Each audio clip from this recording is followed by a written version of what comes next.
بسم اللہ الرحمن الرحیم۔ السلام علیکم جی ناظرین، میں آپ سبھی لوگوں کو اردو سٹوریز کے چینل میں خوش آمدید کہتا ہوں۔ کہتے ہیں کہ ایک بیٹی نے اپنے والدین کی رضامندی کے بغیر کالج کی بس کے ڈرائیور سے خفیہ نکاح کر لیا۔ جب باپ کو پتہ چلا تو بیٹی نے جواب دیا کہ میرا نکاح ہو چکا ہے، بہتر یہ ہے کہ آپ اپنے ہاتھوں مجھے رخصت کر دیں، ورنہ میں خود ان کے پاس چلی جاؤں گی۔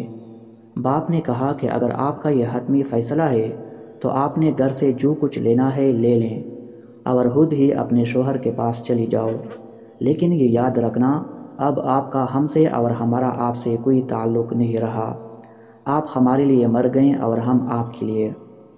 وہ خوشی خوشی سامان پیک کر کے اپنے شوہر کے پاس چلی گئیں۔ تقریباً 8 سال بعد اس کی ملاقات ایک قریبی عزیز سے ہوئی اور وہ اسے اپنے گھر لے آیا۔ خیریت دریافت کرنے کے دوران اس نے زار و قطار رونا شروع کر دیا۔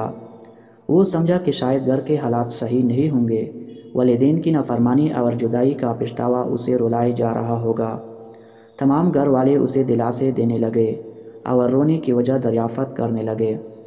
بہت اصرار کے بعد اس نے رونے کی وجہ بتائی، جو کچھ یوں تھی: میں نے والدین کی نافرمانی کی اور ان سے تمام تعلقات ختم ہو گئے، اس کا پچھتاوا تو مجھے ساری زندگی رہے گا۔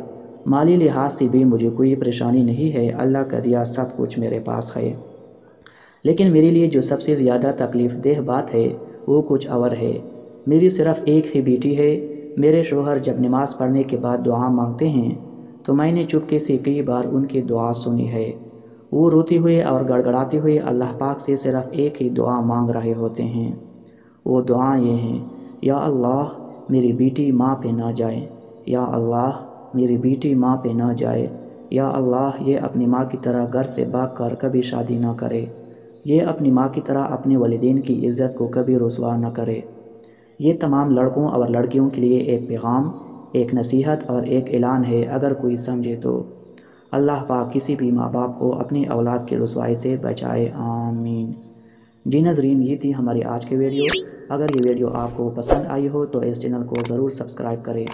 انشاءاللہ اگلی ویڈیو میں پھر ملاقات ہوگی، تب تک اپنا خیال رکھیے۔ خدا حافظ۔